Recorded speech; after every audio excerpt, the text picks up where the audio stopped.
L'exposition Paysages de Paul Réberol rassemble près d'une trentaine de tableaux des années 1955 aux années 2000 et montre à quel point cette thématique a toujours été présente dans l'œuvre et l'imaginaire de Réberol. Paul Réberol était un ogre au cœur tendre, fulminant de véhémente colère face aux injustices et aux travers de son époque.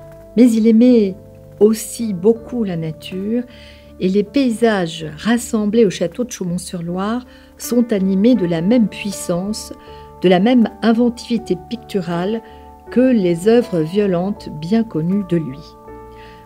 De la campagne et de la nature qui entouraient son vaste et simple atelier, de Boudreville en Bourgogne, l'artiste savait capter tant la beauté que la force tellurique.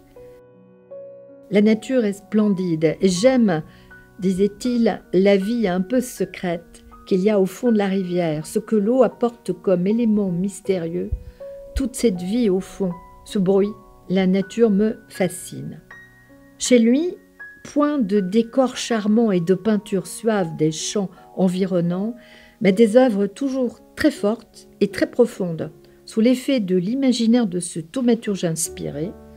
Comme pour lui conférer plus de réalité, la nature entre littéralement dans le tableau et s'agrège à la toile avec sa matière propre, les brindilles, les branches, les cailloux, les graviers, les lichens, les écorces, rendant plus vive encore l'évocation des bois ou des campagnes offerts à nos regards.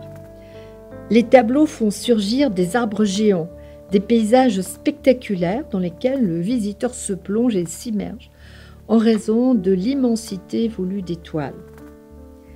L'épaisse et rugueuse matière picturale, enrichie parfois de plâtre ou d'éléments de rebut, l'inventivité graphique et chromatique de Paul Réberol transforme la rencontre avec les œuvres en une expérience saisissante et inoubliable. Au fur et à mesure que les années passent, l'œuvre s'accroît, la peinture devient sculpture et semble vouloir s'échapper de la toile et du mur.